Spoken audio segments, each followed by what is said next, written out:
Due to some recent world events, we've been trapped at home a lot, and the only upside to this is all the time I've had to play some Metroidvania-style games that have been published in recent years. Now I have completed over 18 Metroidvania games, and I'm ready to do an epic, massive Metroidvania mega review, where I review every single Metroidvania that I have played, with an IGN-style rating system, so that all of you guys know what games to play next. My obsession with Metroidvania-style games started back in about December of 2018, when I first played Hollow Knight. I spent countless hours playing this game, and I realized just how good the genre was. When I eventually beat all of its content in about September 2019, I played my next game, Bloodstained, which was an amazing experience, and from there I became obsessed with the genre, spending hours researching tons of games, both new and old, that are similar to these, and then playing them. Now I have beaten over 18 games, and I want the world to play all of them as well. Now for a couple of ground rules so that I don't get some flack from the comment section. Some of these games are not technically Metroidvanias, but they play very similarly, and fans of the genre will definitely like them. So I'll classify them as Metroidvania for this review. I will be rating these games from a world-building standpoint, which incorporates almost all aspects of the game, from atmosphere to writing to the story to the combat and platforming and etc. But in my opinion, the most important trait I want to see in all of these games is a fun-to-explore open map with a fair amount of secrets hidden. Also, if I don't cover your favorite game, put it in the comments after episode 4 drops, as I will be covering a couple a week. Also, all of the episodes will have a small underlying theme between them. At least 2 of the games will try to have this theme. And I will try not to put more than one household name per video, so that we can get some indies and some popular games meshed with each other. Alright, let's dive in. Hollow Knight is a 2D platformer published in 2017 by the Australian game developer Team Cherry. This game started as a Game Jam game based on another Jam game, and then it went to Kickstarter where it exceeded its goal. This game sucks you in almost instantly with its gorgeous art and incredible atmosphere. Within 5 minutes, you will listen to what might be one of the best songs in the entire gaming industry, for crying out loud. In Hollow Knight, you play as a silent protagonist, known to fans as the Ghost, or to MatPat as the Pale King. You start the game very weak and with just a jump and a nail weapon. You also get no lore whatsoever and are left to find and learn all of it on your own. As you progress through the game, your character gets more and more formidable, and so do the foes. The world seems to be very interactive to the player, as it becomes more and more alive the deeper you delve into the game, as you save NPCs and help return Hallownest to some of its former glory. The world is the biggest of any Metroidvania ever, spanning a whopping 15 plus massive biomes, with tons of variety between all of them.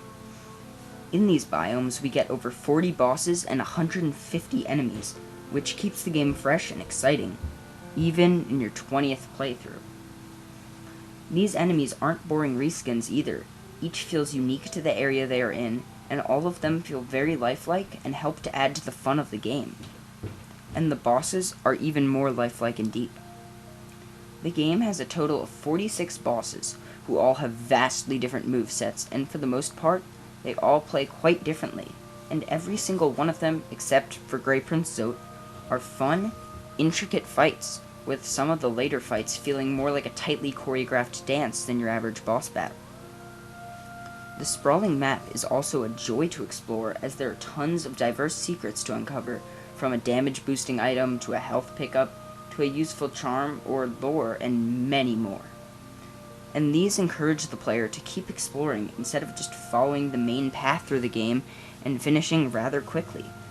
Pretty much all paths in the game lead to something that feels rewarding, from an interesting NPC to a weird charm or one of Hollow Knight's many, many hidden bosses, which are all incredibly fun. Team Cherry doesn't care what you find, so many players will miss content, which makes every playthrough unique and interesting. Each individual room on the map is also quite interesting, as, except for one, they all have different art, as well as some awesome platform and enemy configurations that keep the gameplay fresh and exciting. Some of these rooms will leave you feeling awestruck in the sheer beauty of this kingdom as you uncover all of its secrets. The game also utilizes abilities very well within the world, and you actually have to use them more than once across the world. And these become second nature as you combine all of them into an insane, frantic hope to stay alive during later platforming challenges and boss fights. Hollow Knight also has an incredibly interesting system in the form of soul. Every enemy you hit gives off 11 soul, and at the beginning of the game you can hold only 99 soul in your meter. You start with the ability to heal for 33 soul, but later on you get a couple of spells that also cost 33 soul, but do very high damage. So soul management is crucial to the game, as you have to make a decision of doing high damage amounts or healing so that you can stay in the fight longer. You can also augment this by getting vessels, allowing you to carry up to 198 soul, as well as certain charms that give you more soul or lower the cost of using your soul. Hollow Knight also has a ton of content, and by a ton, I mean that to 112% complete the game and do almost everything, it took me about 135 hours.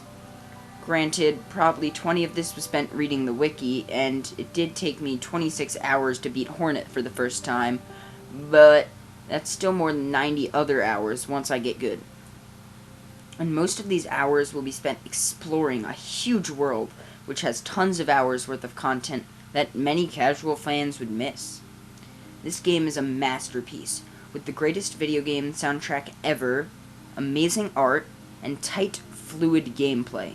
And with that, I rate Hollow Knight a 12 out of 10. Now, onto our worst rated game. It's kind of disappointing going from such an incredible game as Hollow Knight into the nightmare known as The Messenger. This game is an homage to old-school platformers, namely Ninja Gaiden. In The Messenger, you play as a ninja who can run, jump, and swing a sword, which allows you to cloud step, where when you hit an enemy or lantern, which are prominently featured everywhere in the world, you gain an extra jump. For quite a while, you run through a massive assortment of boring, linear levels that all share the same 4 enemies, and a ton of these enemies aren't even reskinned in any of these areas. All of the lackluster abilities you receive aren't from exploring and finding something, or from beating a fun, climactic boss like in Hollow Knight. Instead, a shopkeeper hands you an ability, followed by lines of awful, witty, unskippable dialogue that you're forced to read. Fourth wall breaks are incredibly common in this game, as apparently the shop can travel across space and time, and will often tell you about the boss ahead as comedically as possible, and this writing never made me laugh, instead annoying me. The abilities you receive are also quite lackluster and not well integrated into the Messenger's world. They are used to overcome a challenge here and there, but rarely used afterwards, and the abilities are not that fun to use either, and constantly require money upgrades from the same awful shopkeeper to make them useful in any way. This brings me to my next complaint about the Messenger, Quarble, who is a demon who respawns you every time you die, at the cost of taking the next ton of money you earn. This seems like a pretty good system, but it makes the rich richer and the poor poorer. And if you're struggling with the game, you really need all the money that he steals to be able to buy an extra health point, or to make the save points more usable, since when you save at a save point, they don't give you back any health, and when you respawn, you'll always have low health.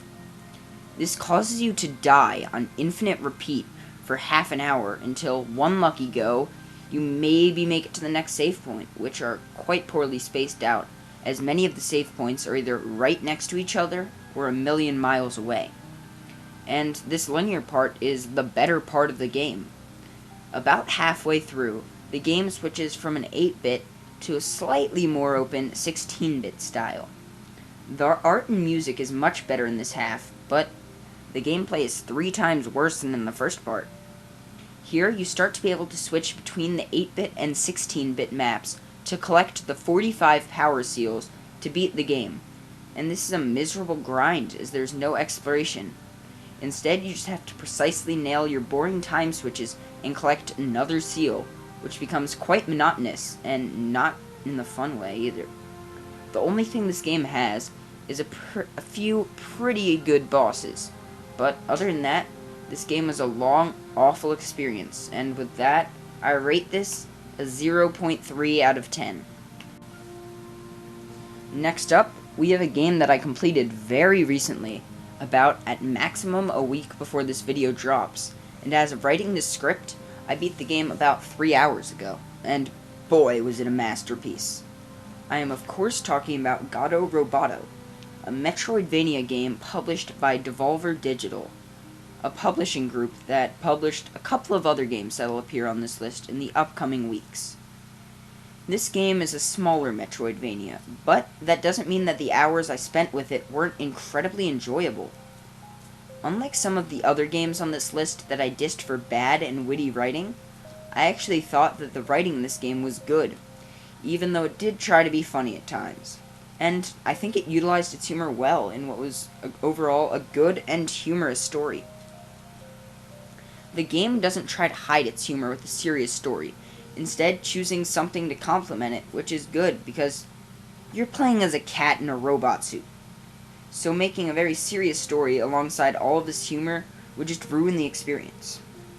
Gato Roboto uses a simplistic, old-timey pixel art style, which ended up not being a detriment to the game at all, and it helped to make the atmosphere even more fun and ridiculous.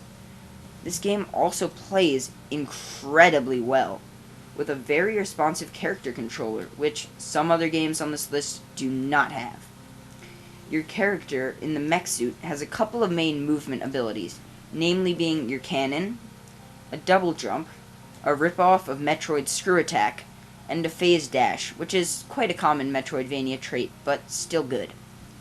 You can also get some other fun weapon upgrades by collecting hidden collectibles from across the map and bringing them to a certain NPC, but they don't affect the gameplay too much. These movement abilities make for a very interesting and amazing boss fights that are challenging but fair as you scramble together all of your abilities to dodge these attacks.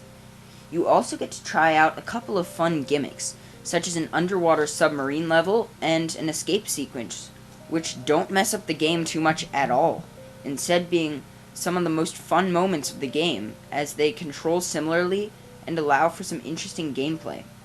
And this leads me to my favorite part about Gato Roboto: the cat. You start the game as a basic space cat who can only jump and wall climb, and then you get a mech suit, which allows an extra jump later in the game, as well as granting you HP and the ability to shoot stuff, which is what lets you actually progress throughout the game. But throughout the game, you'll encounter some spaces that you cannot go into without leaving the mech suit, which makes you quite vulnerable, as you can only take a single hit before death when you're playing as the cat, so you have to play intelligently. This feature also allows the developers to make some enjoyable platforming challenges, where you go across a room as the cat to turn on a lever or something, which then allows you to retrieve your suit and finish the room. And the game utilizes this feature in its level design a ton, which was an incredible decision. Most of the game's hidden collectibles require you to use the mech suit to open the area, and then the cat to actually go in and power up.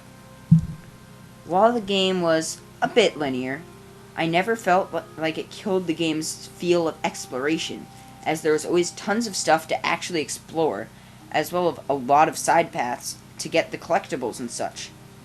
The game also had tons of spots to backtrack for, and you could probably beat the game with only about 65% map completion on a first playthrough.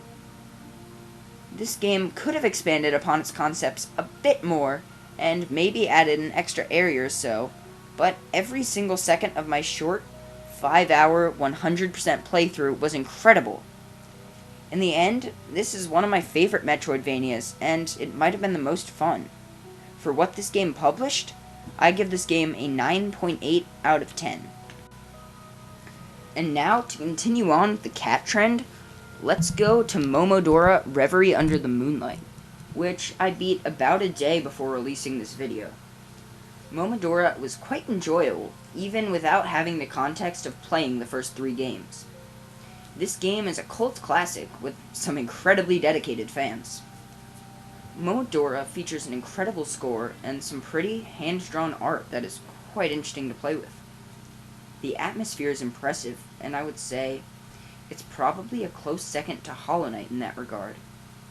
You play as a priestess from a faraway village called Bun, and you travel to the kingdom to ask the queen for aid against some disease thing. Play for yourself. You start with a simple suite of moves, similar to that of Dead Cells. 2 jumps, a dodge roll, a melee attack, and a ranged attack. And you go quite far into the game without getting another ability, as this game tends to use a more lock-based progression system, and a more linear map than most ability-based Metroidvania games do. Though, there is some of that. Most of the abilities simply give you the chance to get some more vitality, or be slightly better in ranged combat specials, which is an ability I almost never used. I was a bit disappointed in these ranged upgrades, as they didn't unlock anything, and I felt they were wasted upgrades, especially since one of them came after what might have been my favorite boss encounter in any video game. An ability should unlock much of the map based on platforming, while in Momodora, the 4 main upgrades function more as a key to unlock a door. The world building here is quite good, though many of the NPCs aren't very well developed or likable. The bosses, on the other hand, are very interesting in their limited story, and I would have loved to see some more of them, as the boss I consider to be your rival was explored in almost no detail. Sometimes exploring this game can be a bit difficult, though some of that may be due to my own stupidity. Lots of breakable walls have nothing distinctive about them, and even when you could see it on the map, they could be quite hard to find. At an instance in the game, I couldn't find what to do next for forever, until I eventually gave up and googled a walkthrough, and learned that in one area, I was supposed to descend through a platform that I didn't know existed, because it looked the same as the rest of the solid floor. I got stuck like this a fair bit, but I did enjoy the game a lot. The biomes are quite varied and fun, each with their own gorgeous art and fun enemies. Each biome felt distinctive, and one, dare I say, reminded me a lot of Ashen. The poor telegraphing of items and such annoyed me when I got towards the end of the game and I wanted the true ending. I'm about to say some massive spoilers, so if you haven't completed Momodora, please skip to the end of this video. Apparently, in one of the last areas, you get a wind spell, which I obviously received, and to get the true ending, you have to take this back to a windmill from earlier in the game. But this upgrade seemed very insignificant, as it was just a little thing it added to your inventory. And also, the windmill from earlier never looked like a windmill to me, so I had to Google this again, and it took me a lot of time before I found what to do. And this leads me to my next complaint about the game. The upgrades are weird, and make the game kind of confusing. Like I said, 2 of the 4 upgrades are bow charge based, and they do nothing. While of the other 2, one is a mid-air dodge, or a phase dash, and the last one allowed you to warp between save points, but only the first in a biome, which could be annoying. The warp ability was hidden behind a floor in the starting biome, and the location it was in wasn't fleshed out very well, so receiving this didn't feel rewarding or satisfactory. Arguably the most important ability in the game, the cat transformation, isn't even considered a power-up by the game, as it's not in the game's power-ups menu. After beating the undead witch Lubella, she will curse you, and Kaho, your character, will turn into a cat. You will be in this cat form until you find a consumable item that allows you to switch between the cat and the human form freely. My problem with this cat is how similar it is to the actual character. The cat has all the same abilities that the character normally does, such as the jump, the phase dash, the second jump, and the ability to swing your sword. And the cat also has a much smaller hitbox, so using the cat might even be a better idea, even though you can't use healing items in this form. And even as cool as the bosses were, they were like the rest of the game, not fleshed out quite enough. I feel like I needed more, some lead up to these bosses so that they weren't so random and out of place. And this is my complaint about the whole game. It's small, and nothing is used as much as it should, which is disappointing because all of the content they have is incredible. As fun as the game was, I felt like a lot of good linear sessions meshed together to try and create a world, which is disappointing because with how gorgeous the world was, I wanted more, and a reason to do what I was doing. I just feel like this game didn't have any climactic moments or anything. With that, I give this game an 8.3 out of 10. Please play it. It's an amazing game. Just look at this incredible fight. Thank you all for watching my Metroidvania Mega Review. Check my Steam wishlist for some other cool Metroidvanias that I would definitely rate if someone bought them. Also, please check out my Patreon at patreon.com/Ravenbane. See you next week.